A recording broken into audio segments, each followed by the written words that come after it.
Hey guys, this is Ish, And this is Ant. and we're Movie Minds, where we keep you up to date with all the movie news, reviews, and some shows. Guys, and follow us on all our social media platforms. Guys, we appreciate all the likes, all the views, everything you guys do for us. We love when you guys comment. It's a lot of fun to be able to interact. I usually also go back and talk to you guys one-on-one about some really cool stuff regarding movies. But we thank you for everything you do. And other than that, All right, guys. So we have our special guest, Daniel. So, What up? so he's we're back, yo. back. I'm back and I'm bringing Big back. All right, guys. Let's go on to worthy mentions. Worthy mentions. Guys, it is a sad day because one of my favorite actors in the industry right now is getting into some more trouble. He is synonymous for getting into a lot of trouble because of all the things he's gotten into before. But Shia LaBeouf has been reported to be abusive to his ex-girlfriend. And so now he's going to court, and it looks like Netflix is taking him off the show for your consideration because of all these things that are happening. Thoughts? Well, sucks because Shao is a gift from heaven as an actor. He's an amazing, amazing talent. But hey, not everyone's perfect. Everyone has their demons to fight, and it sucks. Yeah. Yeah, it's unfortunate when there's just when someone is kind of like doing good and then they do something to themselves to kind of really shoot themselves in the foot and really put themselves in this kind of predicament. Was really excited for whether the controversy for the brown face and all that backlash already, but it just seems to follow him. It's unfortunate.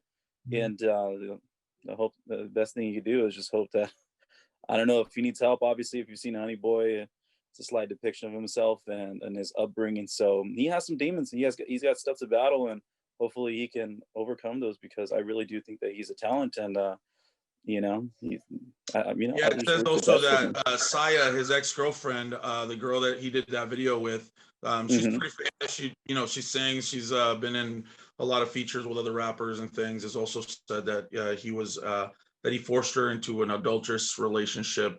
So it doesn't look good for my friend Shia. I think he's super talented. I hope that he gets over this hurdle. And if, like I said, if he is doing all these things that are bad, then I do want justice to be served, because those girls, those people don't deserve it either. So we'll see what happens. In other news, it's our friend and one of my favorite actors of all time, Tom Cruise, lost it again. he loses it a lot. Remember when he jumped on Oprah's couch and Matt Lauer and all this stuff?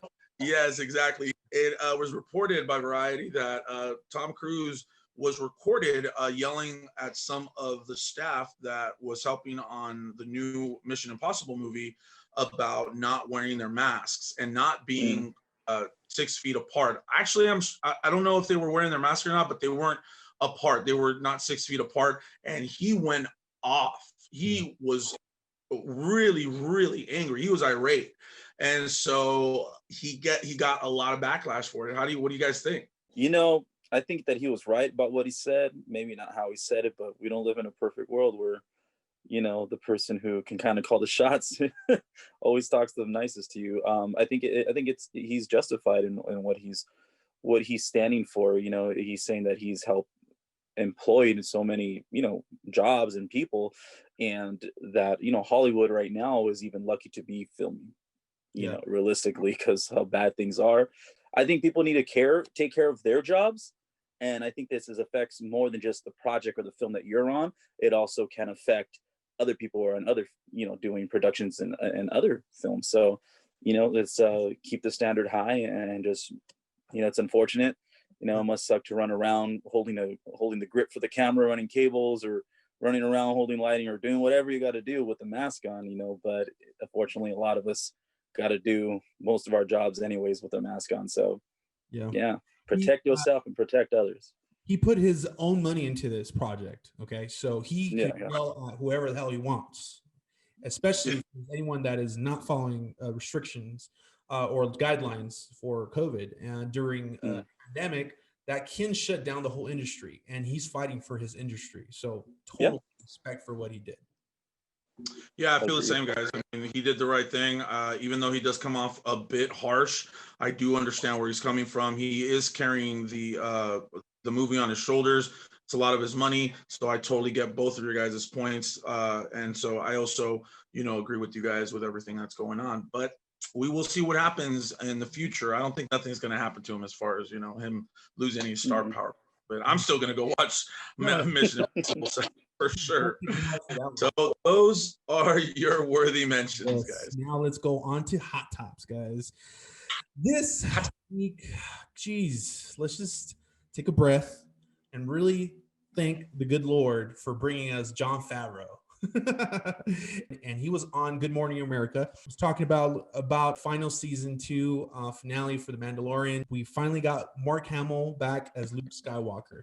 Guys, I only have one question for you guys. At what point in The Mandalorian in this last season, and we're just going to go right into it, what point did you realize that it was actually Luke Skywalker on the small screen? I realized it was Luke Skywalker, obviously, when I saw the green lightsaber. That's when I did. And if anybody says different, I don't know how they will, because all the cloaks look the same. And I would call liar right there if anybody says it. So just to let you guys know. After I saw that, I'm like, well, maybe there's another Jedi with a green lightsaber, but very doubtful. But when I was 100%, it was when I saw the glove. When I saw the glove, the black glove, and then in the other hand, he was pushing those robots. It was glorious, guys. Oh my God, I was freaking out. Look, yep. I'm not going to say very much about this except for this. When he goes in the hallway, it reminded me almost of that last Rogue One scene with Darth Vader. And oh my God, guys, I honestly was blown away. Just the way that he killed those robots, the way that he kills the last one with the Force. And then I couldn't believe that I was watching it. I was so blessed. I want to kiss Jon Favreau. I'm not homosexual or anything, but I want to kiss that guy in his big old face, because I love him with what he's done, with what he did for me. He gave me the best experience I've had in such a long. I was just a happy guy. I'm sorry. I'm going to shut up now. I just loved it. And yes, I cried. All right. I said cry. It was too hard not to. That's my take. Well, whether he'll see this or not, just thank you so much, Favreau and Filoni.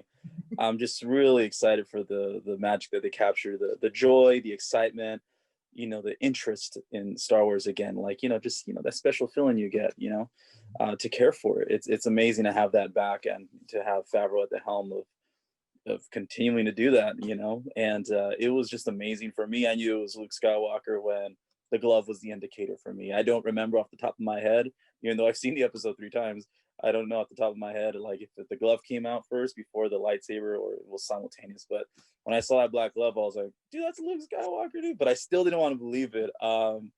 Yeah, it was just amazing. That Force crush at the end, which, like as Anthony said, which is a no for living organisms, but droids, there is that gray area. But to use that Force crush, it was just amazing. Just Max Lloyd also did Max Lloyd Jones did a really great job portraying him in the action scenes, but the rest of it, just the speaking scenes, was Mark Hamill himself. You do kind of see some of that. You do see a lot of the features of Max Lloyd Jones as he's there in that speaking scene. Because at first it didn't look like Luke totally to me. I was like, even DH, this looks a little bit blended like somebody else. So yeah, it was really great to see that, man. It was just the CGI was spotty a little bit, but to be quite honest with you, I mean, dude, like you could tell it's Luke Skywalker. So that's it. That's good enough for me. Yeah, I don't care about perfection. And the moment wasn't really taken. It didn't take away from the moment. Like, to be quite honest with you, I was already crying by the time he unveiled his face. And so I realized, because I didn't think they have the balls. Like, I saw the X-Wing and I was like, nah, they're not going to do that. That's just. I was like, no, you guys don't have that balls. But I got up from my bed. I was watching it and I stood up. When I saw the lightsaber, I jumped up and I was like, no, it can't be. That's all I was doing. I felt tears coming down, and I was just so freaking excited. The moment that I started, like, I really felt the tears was that moment where he was force crushing, because that was gold. That was amazing. I just could not, my brain was not able to process everything until it slowed down. And then the Grogu and the Mando scene. Let's just talk about that for a little bit. That Mando last scene with Grogu. How did that make you guys feel? Because I mean, I was crying because I have a soul. But how did you feel about that, Ant? How did that make you feel? I was crying from when I saw Luke, and it just didn't stop after that, to be quite honest with you. The way that Luke Skywalker was told Mando, he's asking for your permission if you're okay with it. And then that touching scene between Grogu and Mando and him taking off his mask. It was just something so special, and just knowing, then R2D2 comes out, and it was just like, oh my God, Cherry on top. I'm like, what the heck? Like, Jon Favreau, you hit every single piece of my heart. I was already like, I couldn't believe it, and then you hit me with that, and then you hit me with Grogu, and then you hit me with, revealing Luke, and even though the CGI you were saying is a little bit spotty, it still didn't bother me. I love the way that he just says, "May the Force be with you," and then he takes off, and it was just, it will forever be a part of movie cinema, or whatever this is, what I could call it. Forever in my day will I watch this over and over again, just as much as I watch the scenes with Anakin and Obi fight in Revenge of the Sith. I rewind that all the time. This is going to be the same. I've already watched the show 10 times, guys, because of how much I loved it. I am just, wow. I'm getting teary right now. Yeah, same here, man. So it was touching. Yeah, no, it was very touching, just to see that bond being made. It just sets up so much good storytelling for the future, like how two types of different races, I guess, like a human and whatever race Grogu and Yoda come from, just to see the interaction. I'll say something a little controversial, not to get too much into it, but I would have been happy if it wasn't Luke, because the story, just from this one perspective of like the show has been doing so good at telling B characters and other types of people or types of characters or races that really wouldn't get a lot of screen time. They've been doing such a great job with developing them, from the Tusken Raiders to any other creature that we're like, oh, this is cool, man. I when you tell a great story and you write it well enough, you can pretty much care about it, whether if it was a big character or not. Seeing Boba Fett get like more screen time and more depth now, like canon wise at least, I'm so excited for that. So yeah, I mean, but of course I love that it was Luke. Jon Favreau was like super excited about keeping that secret from everyone. He was pretty shocked about it, and I'm so glad for everyone that was working in that studio and that's working on that project, because they really held it. This would have been newsworthy. People would have paid top dollar for this piece of information, but people had integrity in Lucasfilm, and man, I applaud them so much for that, because it was such a special moment for everyone. Every single fan, everyone that has watched Star Wars at least once, they knew what the hell was going on. And it was gold. It was perfect.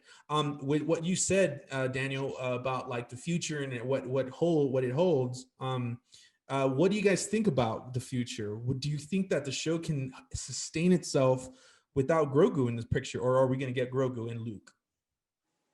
I think that there's going to be, dude, they have endless stories to tell. I'm sure he's going to start with somewhere where it's still going to be completely interesting. One of the things that I wanted to bring up before we get into that really quick is that, did you guys see the picture of Sebastian Stan looking like Luke Skywalker? Yeah. And they're saying that there might be using him in season 3 if you decide to go with a story that involves Luke Skywalker moving forward. And bro, I saw the picture. If you could, I'm sure you're gonna put it up ish. It's like so close to being Luke. So I have no issues with. So and he got Mark Hamill's endorsement. Okay, he got okayed by playing Luke, because it just resembles him so much. So I think season 3, dude, I really do think that they're gonna bring back Grogu to some degree. We're gonna see him somehow in season 3, and we're gonna see Luke Skywalker. Now, whether the fact they bring Sebastian Stan to play him, or they continue to do it CGI, I don't know. But I think that both possibilities are super exciting, and I think that's the future of the Mandalorian. What do you think the future is for the Mandalorian? Yeah, I'm excited. I'm fine with if it's very limited Grogu, because even the episode where he was taken, it was a lot of Boba Fett. Dude, I love the Boba Fett and the Din Djarin interaction, and then they go to Bo-Katan, and it's like, dude, this is what the show's about. It's called The Mandalorian. I mean, not to be obvious, but to be obvious, like, I'll be fine if it's a lot of great storytelling. Again, the show's been doing so great at telling a lot of these other characters and species a story, and doing a lot of in-depth and giving them a lot of screen time. So, I'm fine if it's very limited Grogu from here on out. Even Luke Skywalker, at this point, you don't even need, I think, a Luke Skywalker to really hold the show and keep its interest. It can go for another 3 seasons, I think, before another Jedi comes out. For me, I just, maybe that's just me. Maybe I just love Boba Fett so much. On that one, because the last 2-3 episodes, Grogu wasn't even there. He was part of the kind of the MacGuffin of the last few episodes, but still, like, the quality, the storytelling, the pacing was some of the best. The Bill Burr episode was crazy. Yeah. It was so good. That was such a great one, dude. Oh my gosh, it was amazing. And so I really truly believe that we could move forward without Grogu. It's gonna be sad, but we have the Mandalorian's storyline with Bo-Katan and the Darksaber. Seeing how that's gonna go down. There's so much possibilities, and I'm just super excited about that. Yeah, that's world building. That's like going back to okay, so that's another good tension and story to tell, and then maybe that introduces going back to Mandalore, and there's so many, and then bring in other Mandalorians. Dude, it's so good, man. But what's your TK number, soldier? That guy was funny, man, on that Bill Burr episode. Yeah. And so let's just really quickly, what do you think about the Book of Boba Fett? I think the way that they ended it, dude, by killing, everyone in the Jabba the Hutt's, lair.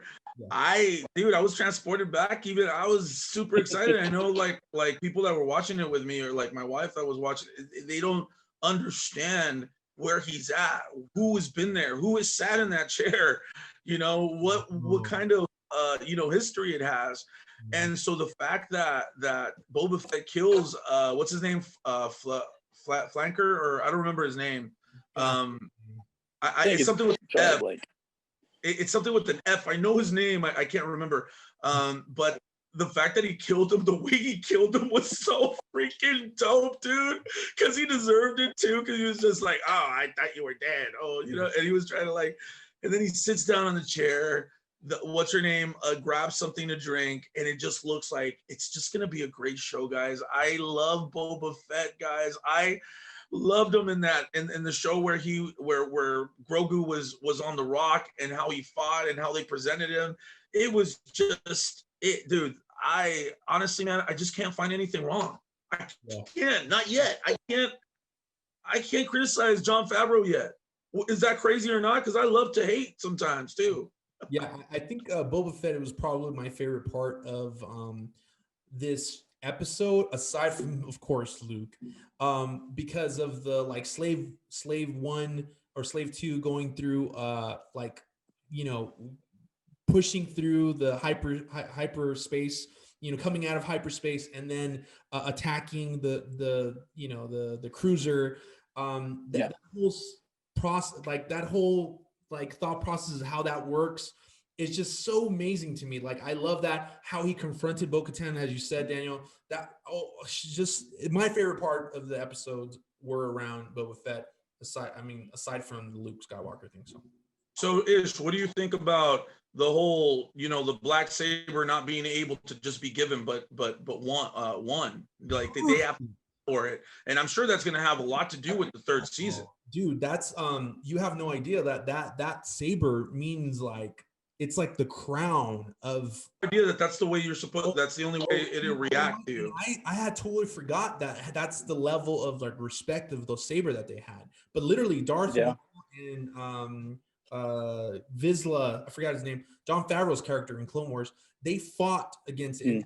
And the only way that Darth Maul could have taken over Mandalore was that he needed to beat the guy that had the dark saber and then took it over. And he ruled Mandalore for a while. Like, he was the ruler of Mandalore, dude. So for a while, Darth Maul was a Mandalorian, which was wow, that's crazy. So that darksaber, the way it happened, like it was so subtle. Like, of course that's the way it is, and I didn't understand it until that moment, and it was just a great sprinkle of sprinkles on top of that. So good world building, dude. It's Jon Favreau and Dave Filoni. They got this, dude. They have the future of Star Wars is in their hands. If anyone else takes it over, they're idiot. Kathleen Kennedy will be a genius because of this pair up, and I really think it's because of her. I agree. Great world building. I'm excited, man, because they're telling so many stories, and they're all gonna tie in, dude. Age in the Rangers, right? Yeah, Rangers, Ahsoka, and then the Book of Boba. Obi-Wan. Obi-Wan is, but it's not part of the same timeline. The 4 episode shows that I just mentioned, they're all in the same universe. So this is like the Avengers level, Avengers like team, I guess. From what I've read online, that it's gonna culminate on a big event, like where everyone's gonna come together and they're gonna, I guess, battle a big bad. I do think though, I do think that the things that happen in these shows from ago that are gonna come out in shows like Obi-Wan, that you know that just pay kind of like, oh shoot, that because of that happened back in those shows, and it kind of comes out in this. It's just so great, dude. It's just like they're geniuses. Well, trust me, you're gonna see Grogu in Ahsoka, and you're gonna see the Rangers battling like a big bad like Thrawn, and you'll see Boba come together with Bo-Katan again. Trust me, all these, it's gonna be like a freaking salad of awesomeness. It's amazing. You think we'll finally get the Phoenix Squadron on on the Ahsoka show? I think so. I think absolutely you'll get Ezra Bridger, and you'll get Sabine as well. I think you'll get those two for sure. So Ezra's definitely going to come out sooner or later. That character is definitely they're waiting on it though.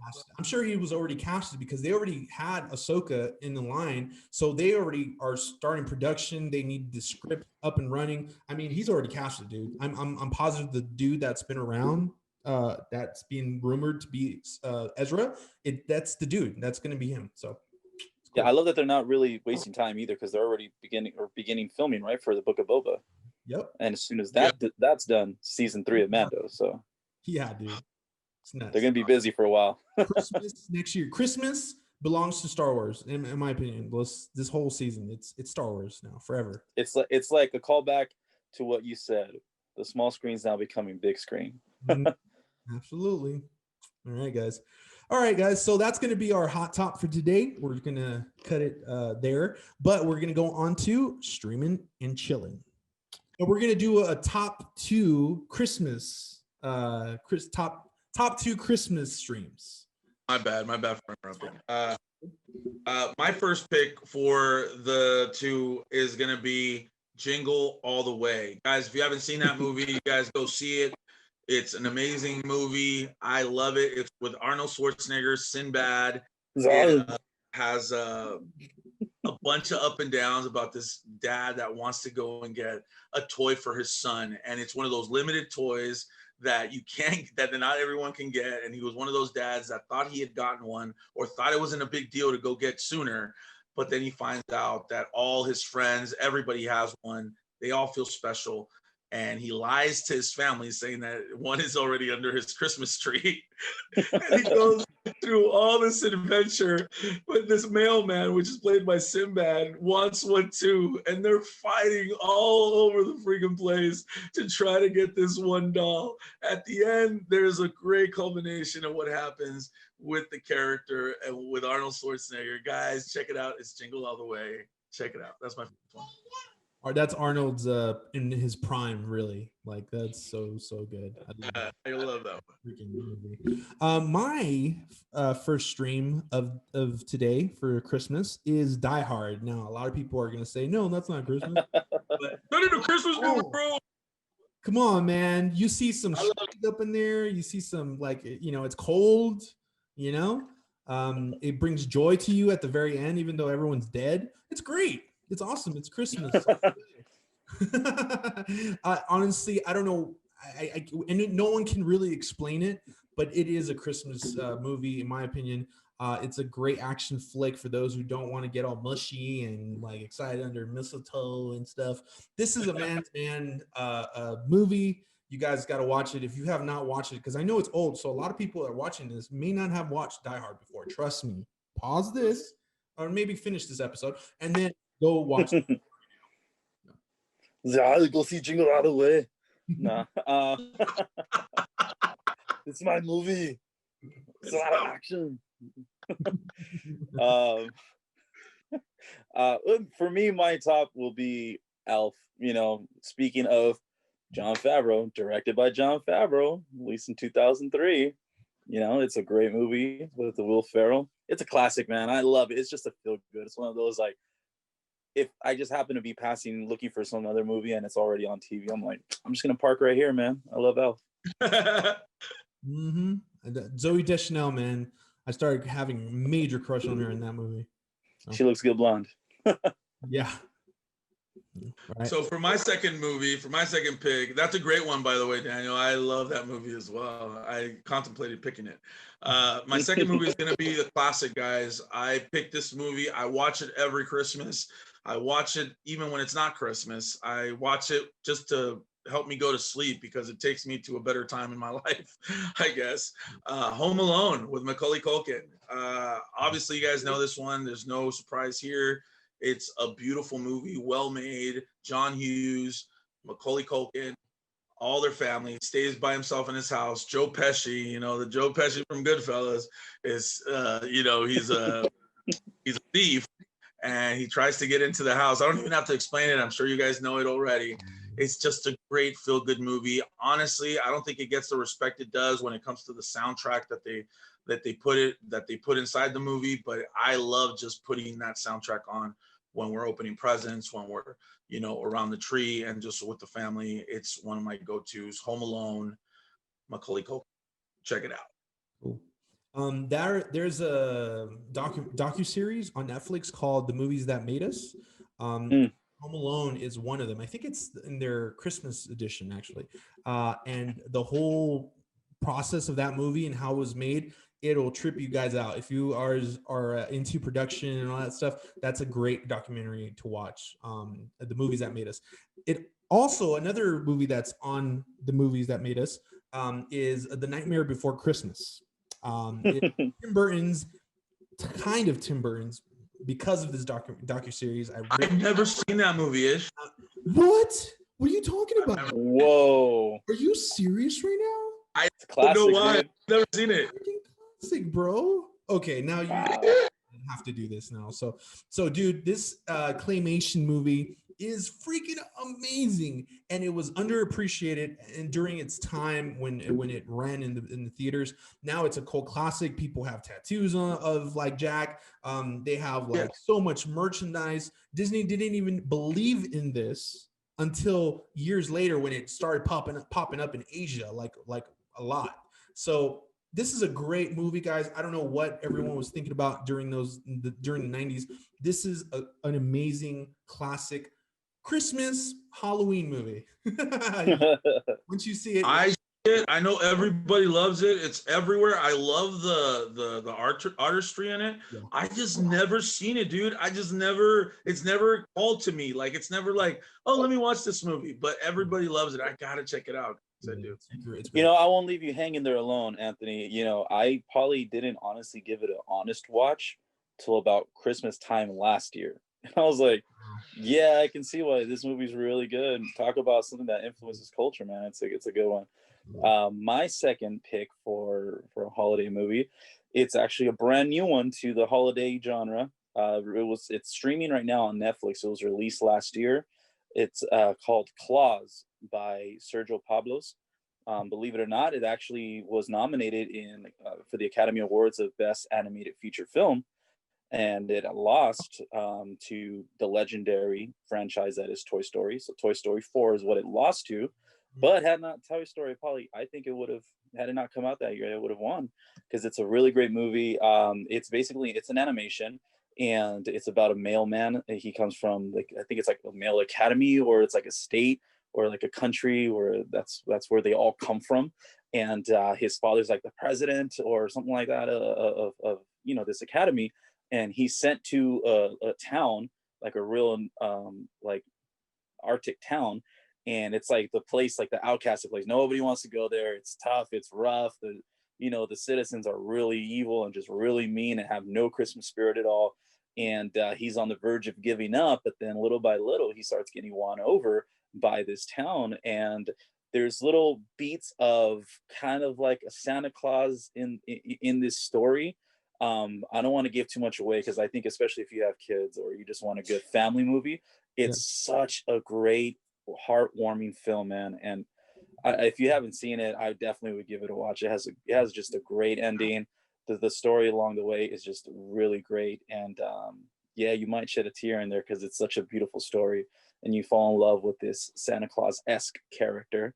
And don't want to give it too much away. So go watch Claus, streaming on Netflix already. Thanks, man. I'm gonna watch it. I'm actually gonna watch it on Christmas. It's good. It's good. Watch with my family. Yeah. Cool. There it is, guys. Mm-hmm. All right, guys. So we're gonna wrap up today. Merry Christmas, y'all. Have safe and fun times with your family and loved ones. Yes, guys. Thank you again for watching Daniel and his little Grogu or Baby Yoda, whatever you want. Guys, we thank you guys for everything, for all the watches, for all the subscriptions. Thank you guys for everything you do. And like always, stay movie minded.